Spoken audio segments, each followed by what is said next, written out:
ክርስቶስን ጀግንነት ኢየሱስ ክርስቶስን አዳኝነት የምናወራበት ቀን ነው። ሕይወትን ያገኘንበት መኖርን የጀመርንበት ቀን ነውና ሌላ የምናወራው ጉዳይ የለም። ሁሌም ቢሆን ዛሬ ብቻ ሳይሆን ሁል ጊዜ የምናወራው የእሱን አዳኝነት እንዴት እንደወደደን ፍቅሩን እናወራለንና ኤፌሶን መጽሐፍ ምዕራፍ 2 ላይ ይህንን ነው የሚነግረው። ሁለት ማንነታችንን ይነግረናል።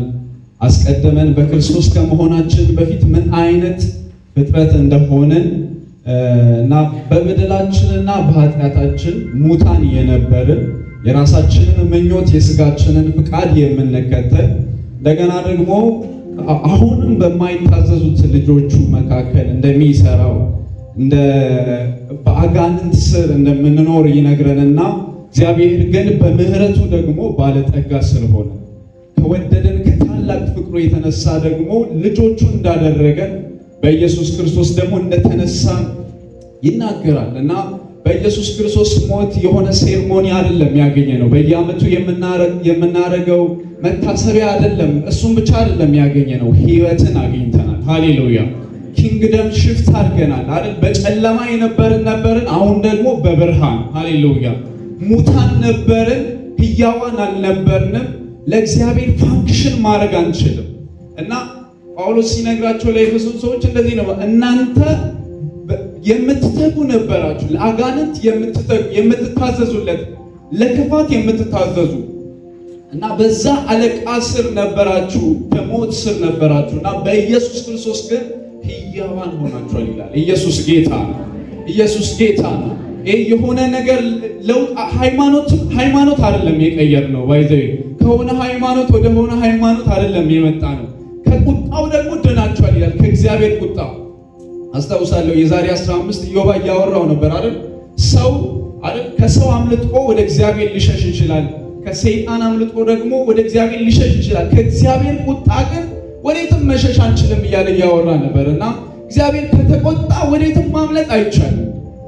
ከኔ ወደዛ ልትሮጡ ትችላላችሁ፣ ከእግዚአብሔር ግን የትም ልትሄዱ አልችሉም። እግዚአብሔር ደግሞ ሊቆጣን ይፈልግ ነበር እና ከዛ ቁጣ ነው ያዳነን። ክብር ለእግዚአብሔር ይሁን። አስባለሁ እዚህ ቆሞ የሚያገለግሉ በጣም ፊተኞች የሆኑ ዲፓርትመንት ውስጥ ያላችሁ ኮይርስ ሲዘምሩ አስባለሁ በዛም ብንሆን በዛ መንግስት ውስጥም እንደዚህ ታዘን የምንኖር ነበርን። ለእግዚአብሔር ለፈጠረን ለነፍሳችን አዳኝ ለእግዚአብሔር ደግሞ እንድንኖር ኢየሱስ ክርስቶስ ሕይወታችንን አዳነልን። ይሄ ነው አሁን የምናወራው። ጌታ ይባረክ። ኢየሱስ ጌታ። ሰሞኑን እንግዲህ ከ2000 ዓመት በፊት አይደል ኢየሱስ ክርስቶስ ስለኛ የተሰቃየበት የሕማማት ሳምንታት የሚባሉ ናቸው አይደል? በተለይ ከነገ ጀምሮ ያለው አሁን አይደለም፣ እሺ ከ2000 ዓመት በፊት እና አስባለሁ ሁሌ በጣም ብዙ ሰዎች በዚህም ጊዜ ለመታመም ይሞክራሉ፣ ራሳቸውን ሊያጎሳቅሉ ይሞክራሉ። እኔም በልጅነቴ አንዳንድ የስቅለት ቀን የሚታይ ፊልም አለና እሱ ሳይ ብዙ ጊዜ አልቅሼ አውቃለሁ። እውነት ነው፣ ያስለቅሳል። ንጉሥ ነው፣ አዳኝ ነው። እንደዚህ መንከራተቱ አንድ ተራ መደዴ የሆነ አይሁዳዊ በጥፊ ሲመታው በጣም የሚያናድር ነገር ነው። በመስቀል ላይ ሲሰቅሉት የሚያናድር ነገር ነው። ግን ይህንን ሳምንት ሳስብ አንድ ነገር አስባለሁ። እሱ ወደ ሞቱ በተጠጋ ቁጥር እኔ ወደ ሕይወት የተጠጋውበት ሳምንት ነው። ጎልጎታን ወደ ላይ ወደ ተራራ ሲወጣ ወደ ሞቱ ጥግ ሲወጣ እኔ ደግሞ ወደ ሕይወት። ሃሌሉያ! ቁስሉ ሕመሜን ልፈውስ እንደሆነ ያ የሮማ ጅራፍ አይደል ጀርባው ላይ ያረፈው የኔን ደግሞ ቁስል እያዳነ እንደሆነ አስባለሁ። ኢየሱስ ጌታ ነው። በጣም ደስ ሊላችሁ ይገባል። ኢየሱስ ክርስቶስ ወደ ምድር በመምጣቱ በመነሳቱ ብቻ አይደለም፣ በመሰቀሉ ድል በማንሳቱ ብቻ አይደለም፣ በመሞቱ እንኳን ደስ ሊላችሁ ይገባል። ስለ ሞት ክልኝ አመሰግናለሁ። ትልቅ ብለሲንግ ነው በእውነት ኢየሱስ ክርስቶስ ለኛ መሞቱ ትልቅ ብለሲንግ ነው። ጌታ ይባላል። ኢየሱስ ጌታ ነው። ይህንን ሳምንት እንደዚህ እንድታስቡ ትፈልጋለሁ። ታመህልኛል፣ ግን እኔ እንድኖረው ነው፣ እንድደሰት ነው። አልቅሷል፣ ተጨንቋል፣ እረፍቴን ሊሰጠኝ ነው። ሞቷል፣ ሕያው ደግሞ ሊያደርገኝ ነው። ጌታ ይባላል። ኢየሱስ ጌታ ነው። እስቲ ኮይሮች እግዚአብሔር ይባርካቸው። ዛሬ የምናገረውን ቃል እንግዲህ እንደ አንዳንድ አገልጋዮች ላወራ ነው፣ ግን አልናገርም። አንብባዋለች ቃሉን ደግመን ደግሞ ያንኑ ቃል አንብበን ትንሽ ደቂቃ በጣም መሽቷል። ከኔ ጋር ትንሽ ደቂቃ ነው የምንቆየው ሁላችንም እንቆምና ዮሐንስ ራእይ ምዕራፍ 5ን እናነባለን። ለእግዚአብሔር ቃል ክብር እንቆምና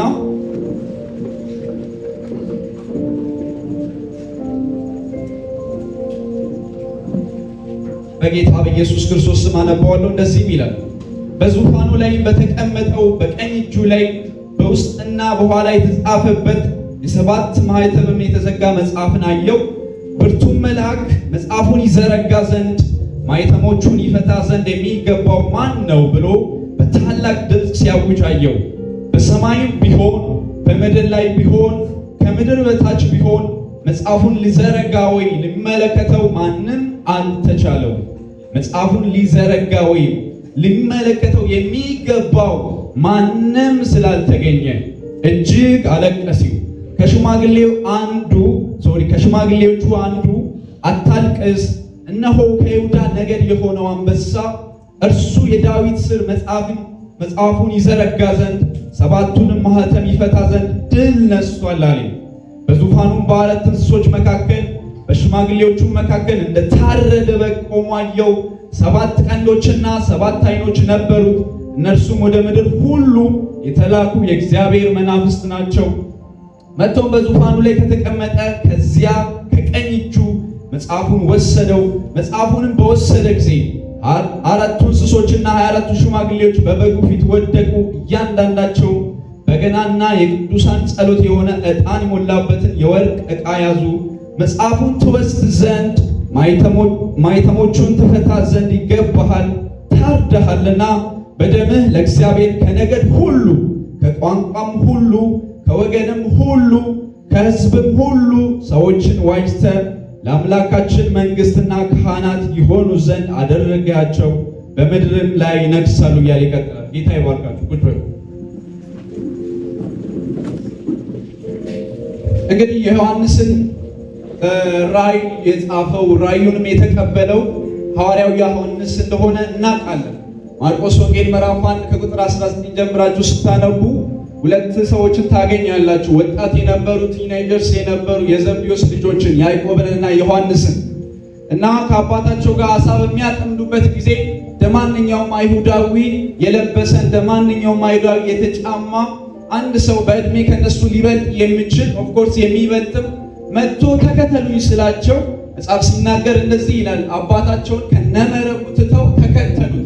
ከዛ ቀን ጀምሮ ዮሐንስ ራሱን ለእግዚአብሔር የሰጠ እስከ እድሜው መጨረሻ ድረስ አሟሟቱን ታውቃላችሁ። የቤተ ክርስቲያን ላይ አገልግሎቱን እንደጨረሰ ታውቃላችሁ። ለእግዚአብሔር ራሱን የሰጠ ነው። በኋላም ኢየሱስ ክርስቶስ የነጎድጓድ ልጅ ያለው ገና ኢየሱስ ክርስቶስን ሲከተል በጣም ብዙ ያልበሰለ ይህንን ለማየት ሉቃስ ወንጌል ምዕራፍ 9:54ን በምታነቡበት ጊዜ ኢየሱስ ክርስቶስን ያልተቀበሉ ኢየሱስ ክርስቶስን የገፉት ሰዎች ነበሩና ከዛ በኋላ ኢየሱስ ክርስቶስን ስጠይቅ ታያላችሁ። እንደ ኤልያስ እሳት ይውረድባቸውና ያጥፏቸው ብለን እንበል እንዴ ብሎ ሲጠይቀው ታያላችሁ። ስለዚህ መሆኑ ግን ኢየሱስ ክርስቶስ በጣም ይወደው የነበረ ወደ ልቡ የተጠጋ ስቅለቱን ፊት ለፊት ሆኖ ያየ ኢየሱስ ክርስቶስም እናቱን ይኸውልህ እናቴ ያለው በጣም ይወደው የነበረ ከኢየሱስ ክርስቶስ ጋር ደግሞ ከነ ጴጥሮስ ጋር ማቴዎስ ወንጌል 17ንም ስታነቡ የትም ይዞት የሚሄደው የሚያምነው በጣም የሚወደው የጌታ ደቀ መዝሙር ነው። እንግዲህ ዮሐንስ ከራእይ መጽሐፍ ውጪ ሌሎች 4 መጽሐፍቶችን እንደጻፈ ታውቃላችሁ። ዮሐንስ ወንጌልን እንደገና ደግሞ 3ቱን የዮሐንስን መልእክታትን ማለት ነው። ዮሐንስ ወንጌል በጣም የሚገርም ወንጌል ነው። በዚህ ዘመን ኢየሱስ ክርስቶስን አዳኝነት፣ የኢየሱስ ክርስቶስን ኃያልነት እና አምላክነት፣ ሰውነቱን፣ አምላክነቱን፣ የመለኮትነት ባህሪውን የሚነግረን ስለ ኢየሱስ ክርስቶስ ማንነት በደንብ እንድናቅ የሚያደርግ መጽሐፍ ነው። መልእክታቶቹንም በምታዩበት ጊዜ የኑፋቂ ትምህርቶችን፣ የስህተት ትምህርቶችን በደንብ አድርጎ ጸጥ ያደረገልን ከእግዚአብሔር የተቀበለውን መልእክት ለእኛም በዛ ጊዜ ለነበሩ አማኞችም የነገረ ሰው ነው ሐዋርያው ዮሐንስ። እንግዲህ ከልጅነቱ ጀምሮ ከ17 ዓመቱ ጀምሮ እስከ ሽምግልናው ድረስ ለእግዚአብሔር የኖረ ነው። የእድሜውን ግማሽ የእድሜውን ወጣትነቱን፣ ጎልማሳነቱን፣ ልጅነቱን የአባት ፍቅር ሳይጨርስ የእናት ፍቅር ሳይጨርስ የወጣ ነው። በመጨረሻውም ዘመን ደግሞ ይሄንን ራእይ በእድሜው መቋጫ ደግሞ በሽምግልናው እግዚአብሔር ደግሞ ይህንን ራእይ ሲያሳየው ታያላችሁ። ስለዚህ ዮሐንስ ይህንን ራእይ በሚቀበልበት ጊዜ የነበሩትን ሁኔታዎች ላንሳና ቀጥታ መልእክቴን አወራለሁ። ዛሬ የምንማረው ወይ ደግሞ የምናወራው የእግዚአብሔር ቃል የምንሰማውም የእግዚአብሔር ቃል የትንሣኤው በረከት የሚል ነው። ወይ የሞቱ በረከት የትንሣኤው በረከት ብላችሁ መያዝ ትችላላችሁ። እንግዲህ ይህንን ራእይ በሚቀበልበት ጊዜ ዮሐንስ በዛ ጊዜ የነበሩ አማኞች በጣም በከፍተኛ ስደት ውስጥ ከፍተኛ ጭቆና ውስጥ የነበሩበት ጊዜ ነው። ዮሐንስ የነበረበትን ዘመን ታውቃላችሁ። የኔሮ መንግስት የነበረበት ዘመን። ይህ ንጉሥ እንግዲህ እንደምታውቁት በስትሪም እንዳነበባችሁት በጣም ጨካኝ የሆነ ንጉሥ ነው። እንደውም በ64 ዓመተ ምህረት ላይ ምንድነው ያደረገው? የራሱን ግዛት ለማስፋፋት የራሱን ቤተ መቅደስ ለመስራት ብሎ ብዙ የሮም ከተሞችን ሲያቃጥል ታያላችሁ። ከዛ በኋላ የህዝብ ቁጣ ሲነሳበት ግን የህዝቡን ቁጣ ለማብረድ ብሎ ክርስቲያኖችን ይገል የነበረ፣ ክርስቲያን እናቶችን ጡት ይቆርጥ የነበረ፣ በጣም ጨካኝ የሆነ በህይወት እያሉ የሚያቃጥላቸው የነበረ፣ ህዝቡን ሰብስቦ ሜዳ ላይ ሰብስቦ ለአውሬ ክርስቲያኖችን የሚለቅ፣ ለአንበሳ ለተለያዩ አውሬዎች ክርስቲያኖችን የሚለቅ ንጉሥ ነው ኔሮ ማለት። በዚህ ዘመን በዚህ ጊዜ ክርስቲያኖች በጣም በብዙ ጭቆና፣ በብዙ ስደት፣ በብዙ መከራ፣ በብዙ መገፋት ውስጥ በነበሩበት ጊዜ ነው ይህንን ራእይ እግዚአብሔር ለዮሐንስ የሰጠው። ዮሐንስም ደግሞ ከዚህ ችግር ያመለጠ ሰው አይደለም። ይህንንም ራእይ በሚቀበልበት ጊዜ ምዕራፍ 1 በምታነቡበት ጊዜ አይደል በፈጥሞ ደሴት እንደነበረ ቁጥር 9 ላይ በፈጥሞ ደሴት እንደነበረ፣ ይህ ቦታ ማለት ሮማውያን ወንጀለኞችን የሚቀጡበት፣ ለትእዛዛቸው የማይገዙትን የሚቀጡበት ቦታ ነው ማለት ነው። በዚህ ጊዜ እንግዲህ ቄሳር ነው እንጂ ንጉሥ፣ ቄሳር ነው እንጂ ጌታ፣ ቄሳር ነው እንጂ ኃያል፣ ኢየሱስ የሚባል ጌታ አናውቅም፣ ኢየሱስ የሚባል አምላክ አናውቅም ብለው ነገስታት፣ ባለስልጣናት የተነሱበት ጊዜ ነው። እንግዲህ ምዕራፍ 1 ላይ ስትመጡ ምንድነው የሚለን? ይህንን ራእይ የኔ ራእይ አይደለም ይላል፣ ይነግራቸዋል። የኔ ራእይ አይደለም የኢየሱስ ክርስቶስ ራእይ ነው እና ቶሎ ሊሆን የሚገባውን ነገር ደግሞ እንዲጽፍ ኢየሱስ ስላዘዘው ነው ይህንን የጻፈው። መልአኩን ልኮ ደግሞ ለዮሐንስ ገለጠለት ይላል። ምዕራፍ 1 ላይ ሰላምታን ውዳሴ ታያላችሁ። እንደገና ደግሞ በፈጥሞ ደሴት እንደነበረ የሚያወራው ምዕራፍ 1 ነው። ምዕራፍ 2 እና ምዕራፍ 3 ላይ ደግሞ እግዚአብሔር ለዮሐንስ ለሰባቱ ቤተ ክርስቲያናት በእስያ ላሉት ለእነ ኤፌሶን፣ ለእነ ሰማርዲስ፣ ቲያጥሮን ለሚባሉ ለሰባቱ፣ ለፊላዴልፊያ፣ ለሎዶቅያ ለሚባሉ ለነሱ መልእክትን ሲሰጠውና ይህንን መልእክት ደግሞ የጻፈበት ምዕራፍ ነው 2 እና 3። ምዕራፍ 4ን በደንብ እንድትሰሙ ይፈልጋለሁ። ምዕራፍ 5 ላይ ለምናወራው ነገር ስለሚሆን ማለት ነው። ምዕራፍ 4 ላይ ሰማይ ላይ ያለውን መልአኩ ይህንን መልእክት ከሰጠ በኋላ አሁን የእግዚአብሔርን ዙፋን ያሳየው ይጀምራል። የእግዚአብሔር ዙፋን ምን አይነት እንደሆነ በመሃሉ በዋናው ዙፋን ላይ እግዚአብሔር እንደተቀመጠ እንደገና ደግሞ በቀኙ የቆመ እንደነበረ ይነግራል። ዙፋኑን ደግሞ የከበቡ ሌሎች 24 ዙፋኖች እንዳሉ ይነግራል። በእነዚህም 24 ዙፋኖች ደግሞ 24ቱ ሽማግሌዎች ነጫጭ ልብስ ለብሰው እንደነበሩ ይናገራል። እንደገና እግዚአብሔርን ደግሞ በተለያዩ ዕንቁዎች ይመስለዋል። በጣም ውድ በሚባሉ በከበሩ ዕንቁዎች ይመስለዋል ምዕራፍ 4 ላይ።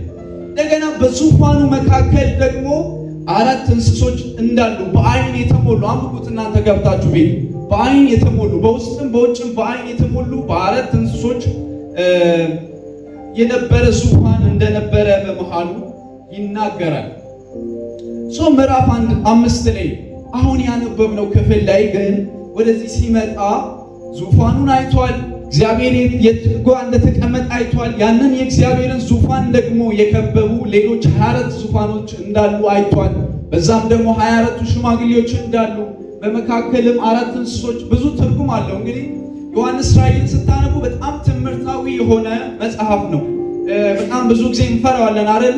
አውሬ 7 በጣም ፍጹም የሆነ ነገሮችን ታያላችሁ። በጣም ብዙ የሚያስፈራ ግን በጣም ትምህርታዊ የሆነና ለክርስቲያን በጣም ተስፋ የሚሰጥ መጽሐፍ ነውና ምዕራፍ 5 ላይ ግን አንድ በጣም የሚያሳዝን ነገር ተፈጠረ። ዮሐንስ እንዲያለቅስ የሚያደርግ ነገር፣ ዮሐንስ ዲፕ የሆነ ሐዘን፣ በጣም የሚከብድ ሐዘን ውስጡ ላይ እንዲፈጠር የሚያደርግ ነገር ተፈጠረ ማለት ነው። አሁን ምዕራፍ 5ን እናይና እንጨርሳለን። ሙሉን አናይ እስከ 9 ድረስ ያለውን አይተን እንጨርሳለን። ምዕራፍ 5 ቁጥር 1 ላይ እንደዚህ ይላል። ሁላችንም ጎንበስ ብለን እናንብብ። በዙፋኑ ላይ በተቀመጠው በቀኝ እጁ ላይ በውስጥና በኋላው የተጻፈበት በሰባት ማኅተም የተዘጋ መጽሐፍን አየሁ ይላል ቁጥር 1 ላይ።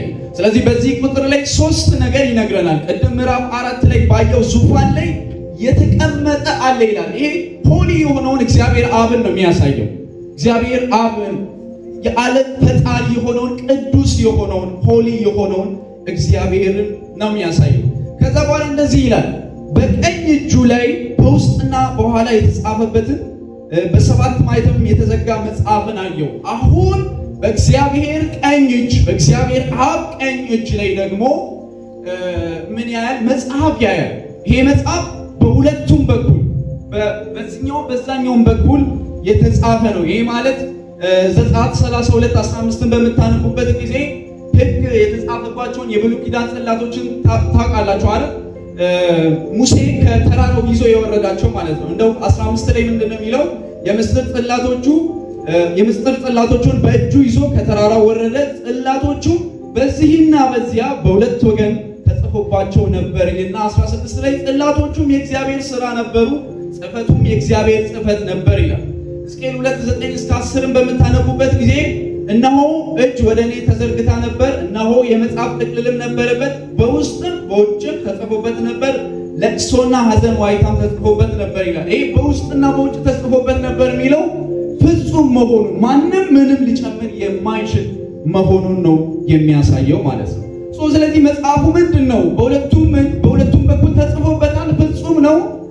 ስለዚህ መጽሐፉ ምንድን ነው ብለን ስናይ ምዕራፍ 6ን ማየት ትችላላችሁ፣ ሌላም ጊዜ ማንበብ ትችላላችሁ። የእግዚአብሔር እቅድ፣ የእግዚአብሔር ፍርድ፣ ድህንነት ያለበት ነው። ተስፋ ያለበት ነው። ነገረ ፍጻሜ ያለበት ነው። የመጨረሻውን ዘመን ሂስትሪን፣ ይሄ ዓለምን ፎርም የሚያደርግ ነገር ያለበት ነው። የኢየሱስ ንግስና፣ የቅዱሳን ደግሞ መክበር ያለበት መጽሐፍ ነው። ከዛ በኋላ ደግሞ ቁጥር 1 ላይ ሌላ የሚነግረን ነገር ምንድን ነው? ይሄ መጽሐፍ ደግሞ በሰባት ማኅተሞች ደግሞ ታትሟል። ይህ 7 የሚለው ቁጥር ምንድን ነው የሚያሳየው? ፍጽምና ነው የሚያሳየው። ፍጹም የሆነ ነው። ማንም ሊከፍተው፣ ማንም ሊዘረጋው፣ ማንም ሊያነበው የማይችል መሆኑን ያሳያል ማለት ነው። ኢሳይያስ 29:11 ላይ እንደዚህ የሚል ቃል አለ።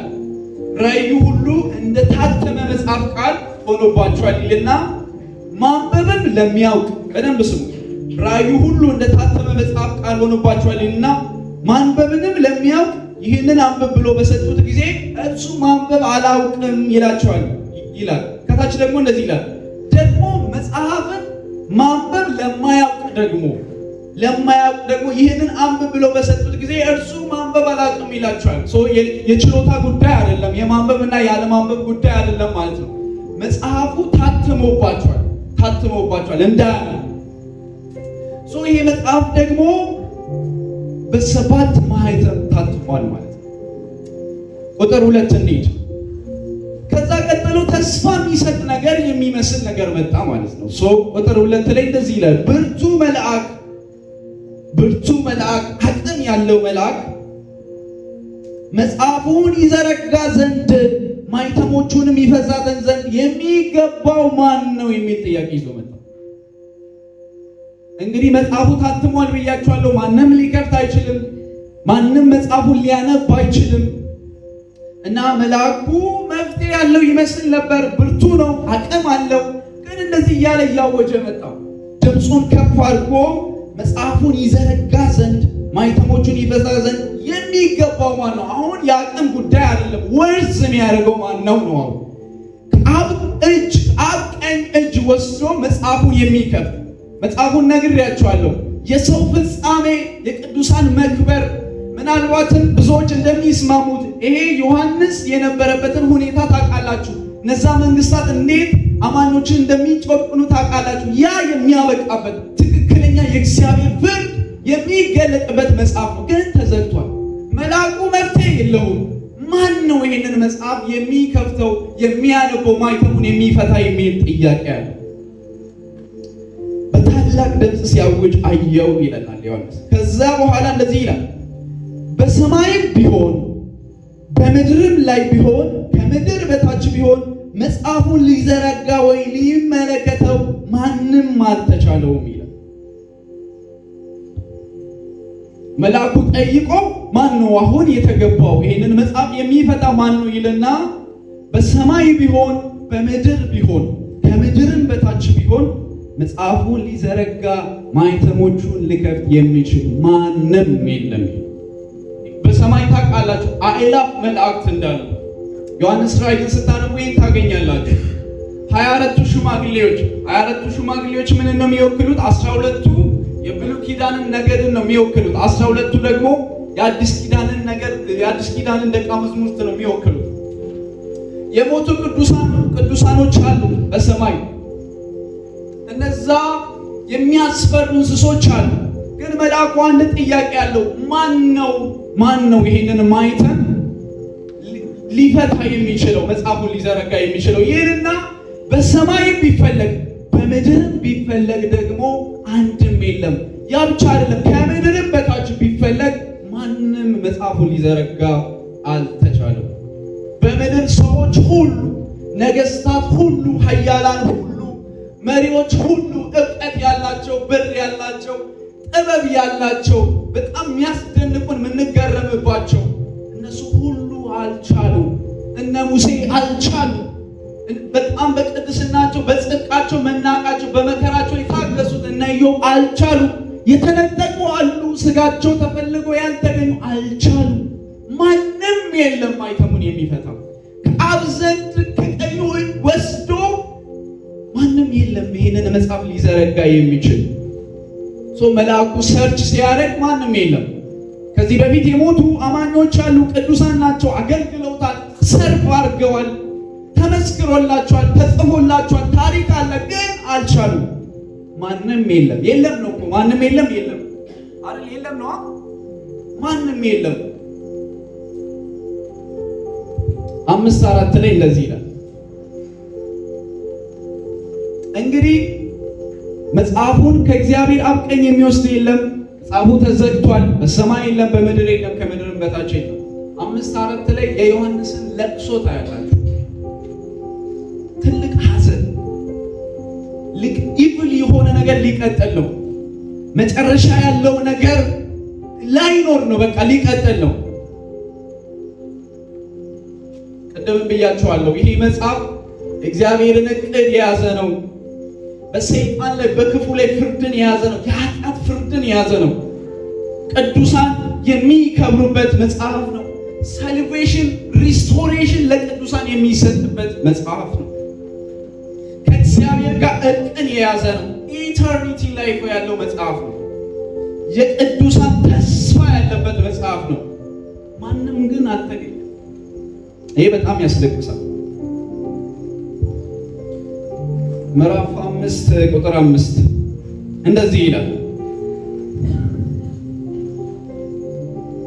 ከሽማግሌዎቹም አንዱ አታልቅስ አለ።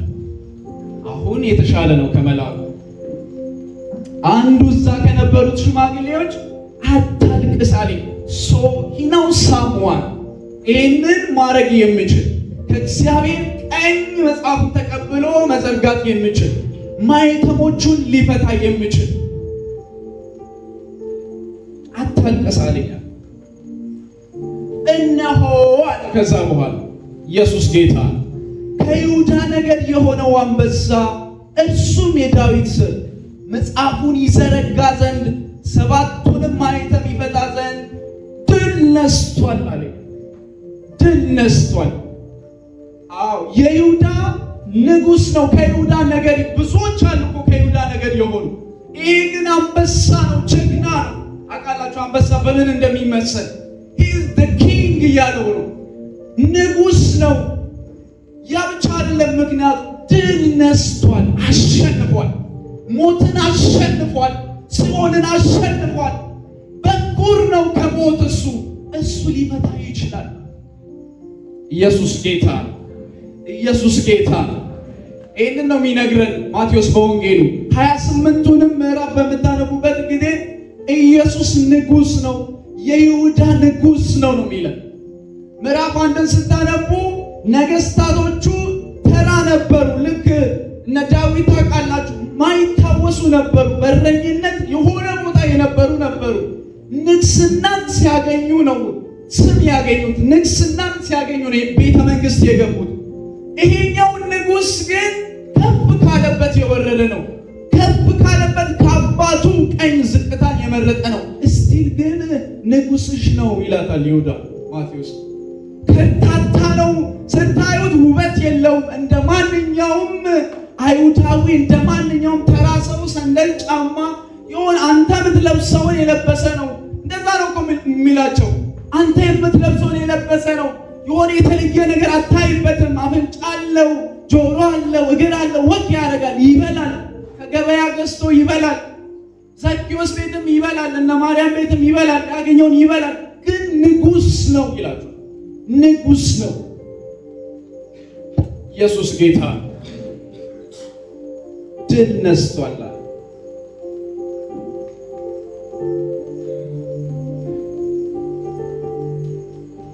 ዘፍጥረት 49:8-10 ስታነቡ መጽሐፍ እንደዚህ ይላል፣ በትረ መንግሥት ከይሁዳ አይጠፋም፣ የገዢም ዘንግ ከእግሮቹ መካከል ይልና፣ ግን ገዢ ሆኖ እስኪመጣ ድረስ ሲመጣስ የአሕዛብ መታዘዝ ለእርሱ ይሆናል ይላል። ገዢነት የሚገባው እስኪመጣ ድረስ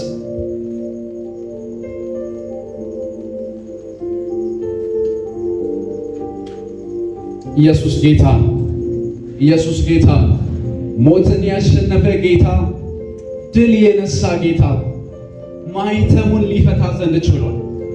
ኢየሱስ ጌታ፣ ለዚህ ጌታ ክብር ይሆንለት። ሃሌሉያ።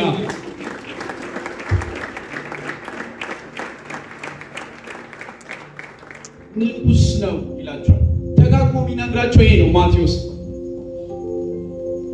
ተራ ነው፣ የተገፋ ነው፣ የተናቀ ነው። አናቅም ወይ ይሉታል። አንተ የቀራጩ ማነው ሰው የአናጢው የዮሴፍ ልጅ አይደለህምን? አናቅም ይሉታል። ውሎ ቤተ መንግስት አይደለም፣ ከኃጢአተኞች ጋር ነው።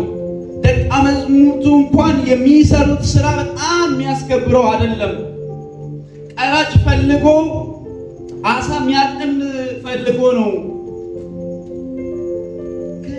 ንጉሥ ነው ይላቸዋል። ኢሳይያስ ምዕራፍ 11 ቁጥር 1 ደግሞ ስታነቡ ወደ ታች ስታነቡ ከእሴይ ግንድ በትር ይወጣል፣ ከስሩ ቁጥቋጦ ያፈራል። ይህንን ነው የሚነግረው ሽማግሌው ለዮሐንስ። ስሩ ደግሞ የዳዊት ስር ነው። እሺ ልጨርስ፣ እንቀጥል። ድል ነስቷል አለኝ። በዙፋኑና በአራት እንስሶቹ መካከል በሽማግሌዎቹ መካከል እንደታረደ በግ፣ የታረደ በግ እንደሆነ የሚያሳይ ምልክት አለበት። 7 ቀንዶችና 7 ዓይኖች ነበሩት። ፍጹም ኃይልና ፍጹም አቅምን የሚያሳይ ነው። መጥቶ በዙፋኑ ላይ ከተቀመጠው ከእግዚአብሔር አብ እጅ መጽሐፉን ወሰደው። መጽሐፉንም በወሰደ ጊዜ 4 እንስሶች 24 ሽማግሌዎች በበጉ ፊት ወደቁ። እያንዳንዳቸውን በገናና የቅዱሳን ጸሎት የሆነ ዕጣን የሞላበትን ወርቅ ዕቃ ያዙ። ከዛ የሚሉትን በደንብ ስሙ። አዲስ መዝሙር ነው የሚዘምሩት። በብሉይ ኪዳን መጽሐፍትን በምታነቡበት ጊዜ አዲስ የሆነ መለኮታዊ ነገር ሲገለጥ ነው አዲስ መዝሙር የሚዘመረው እና እንደዚህ ይሉታል፣ መጽሐፉን ትወስድ ዘንድ ማኅተሞቹንም ትፈታ ዘንድ ይገባሃልና ይልና ከዛ በኋላ ታርደሃልና በሰማይ ተፈልጎ የለም ማንም ይሄንን ማኅተም የሚፈታ መጽሐፉን የሚከፍት ማንም የለም። ከምድር ላይም የለም፣ ከምድር በታችም የለም። አንተ ግን መጽሐፉን ትከፍት ዘንድ ማኅተሞቹን ትፈታ ዘንድ ይገባል አሉ። ቢካዝ ታርደሃልና፣ ነፍስህን ለሕዝብ ሁሉ አሳልፈህ ሰጥተሃልና፣ ደምህን አፍስሰሃልና፣ ኢየሱስ ጌታ ሞትሃልና፣ አልሰሰክም፣ ዝቅታን መርጠሃልና፣ ቆስለሃልና፣ ኃይል አለ፣ አቅም አለ። መልአክ ልኮ እኮ አንተ በብሉይ ኪዳን ዘመን መልአክ ልኮ ከተማም ያጠፋ አምላክ እኮ ነው። ዝቅ ብሎ በጥፊ ስትመታ ዝም ብለሃልና ያንን የመስቀልን ሞት የርግማንን ሞት ለሰው ልጆች ኃጢአት ስትል ዝም ብለሃልና አንተ ይገባሃል። ማይተሙን ልትፈታ ይገባሃል። መጽሐፉን ልትከፍት ይገባሃል። ታርደሃል፣ መስዋዕት ሆነሃል።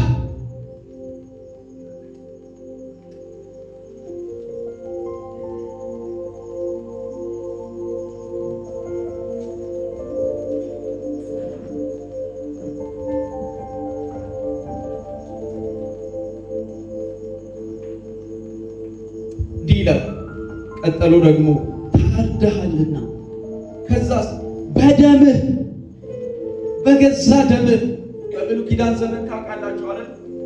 ካህናት የነበሩት የሌዊ ወገን የነበሩት አይደል? እነሱም እንኳን ኃጢአት ስላለባቸው አስቀድመው ለራሳቸው አቅርበው ከዛ በኋላ በየዓመቱ በሚደጋገም የኃጢአት ስርየት ነበር የኖሩት። በየዓመቱ በሚደጋገም በሚከደን በሚሸፈን በሚቀሰቀስ ያ ብቻ አይደለም። ስለታረድክ ብቻ አይደለም ማይተሙን ልትፈታ የሚገባ መጽሐፉን ልትዘረጋ የሚገባ በደምህ ደግሞ በገዛ ደምህ ደግሞ ለእግዚአብሔር ከነገድ ሁሉ ጎሳ መርጠህ አይደለም፣ ሰው መርጠህ አይደለም፣ ጥቁር ነጭ ብለህ አይደለም፣ ከነገድ ሁሉ ኢየሱስ ጌታ ከቋንቋም ሁሉ ስለ እናንተ እኮ ነው የሚያወራው። ስለኛ እኮ ነው የሚያወራው። በደምህ በገዛ ደምህ ለእግዚአብሔር በቀኝ ለተቀመጠው በዙፋኑ ለተቀመጠው ለሱ ከሕዝብም ሁሉ ሰዎችን ዋጅተሃል። ደም ከፍለህ አንተ መጽሐፉን ትወስድ ዘንድ ማኅተሞቹን ትፈታ ዘንድ ይገባሃል። ይቀጥላል። ለአምላካችን መንግሥትና ካህናት የሆኑ ዘንድ አደረጋቸው፣ በምድር ላይ ይነግሳሉ። ጌታ ይባላል። ጌታ ይባላል። ኢየሱስ ጌታ ነው።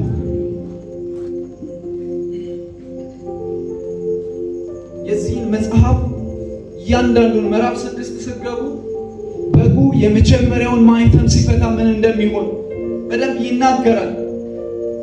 ነጭ ፈረስ፣ ቀይ ፈረስ እያለ ጥቁር ፈረስ፣ ሐምራዊ ፈረስ፣ ይሄ በዘመነ ፍጻሜ የሚሆን ነገር ነው እና ስድስተኛው ማኅተም በሚፈታበት ጊዜ ደግሞ ቅዱሳን እንዴት እንደሚከብሩ፣ ቅዱሳን ደግሞ እንዴት እግዚአብሔር እንዴት እንደሚያከብራቸው እንደሚያነግሳቸው ታያላችሁ። ምዕራፍ 6 ላይ ኢየሱስ ጌታ ነው። ስለታረደ ስለሞተ ነፍሱን ስለኛ ስለሰጠ ዝቅታን ስለወደደ እግዚአብሔር አብ ስለጨከነበት ይህንን ነው የነገረው ሽማግሌው። በደምህ ለእግዚአብሔር ከነገድ ከቋንቋ ከወገን ሁሉ ሰዎችን ለእግዚአብሔር ዋጅተሃል፣ ካህናት አደርጋቸዋል። መልክና ውበትህን አጥተሃል። ደምግባት አልነበረህም። የምትወደድ አልነበርክም። የተናክነ ከሰው እንኳን ከመደዴው ሰው እንኳን የተጠላ ሆነሃል። ሰው ምነው ኢሳይያስ 53 ባላየሁት የሚልህ ክብርህን አጥተሃል። ሰግደው ይሄንን ነው የሚሉት 24ቱ ሽማግሌዎች። ደዌያቸውን ወስደሃል፣ ሕመማቸውን ተሸክመሃል። ስለ መተላለፋቸው ደግሞ ቆስለሃል፣ ስለ በደላቸው ደግሞ ደቅሃል። በአንተ ቁስል ስላዳንካቸው ስለ እነዚህ ሃሌሉያ ተጨንቀሃል፣ ተሰቃይተሃል። ለመታረድ ደግሞ እንደሚነዳ ጠቦት አፍህን አልከፈትክም። ከክፉዎች ጋር መቃብርህን አድርገዋል። እግዚአብሔር አብ እንኳን በደዌ ያደቅህ ዘንድ ፈቅዷል። ነፍስን ስለ ኃጢአት መስዋዕት አድርገሃል። አንተ ማኅተሙን ልትፈታ መጽሐፉን ልትዘረጋ ይገባል። የታረደልን ኢየሱስ የተባረከ ይሁን። እንግዲህ ቅድም እንዳልኳችሁ ነው፣ ይሄ የሞቱ ውጤት ነው። እኛ በኢየሱስ ክርስቶስ መዳናችን ብቻ ሳይሆን እግዚአብሔር ያንን መጽሐፍ የሰጠው ያ መጽሐፍ የተከፈተው ስለታረደ ነው። ይሄንን መጽሐፍ ነው የሚያወራው። ባይዘይ አሁን ያነበብነው ክፍል እርግጠኞች ሁኑ ስለሞተ። ይህንን መጽሐፍ ሊከፍት የሚችል የትኛውም ኃይል የለም ምድር ላይ ሰማይ ላይ። እነ ሙሴ ቢሆኑ፣ ካህናት ቢሆኑ፣ ገዢዎች ቢሆኑ ማንም ይህንን መጽሐፍ ይህንን ማህተም ሊፈታው አይችልም። ስለታረደ ለእኛ ስለሞተ ነፍሱን ቤዛ አድርጎ ስለሰጠ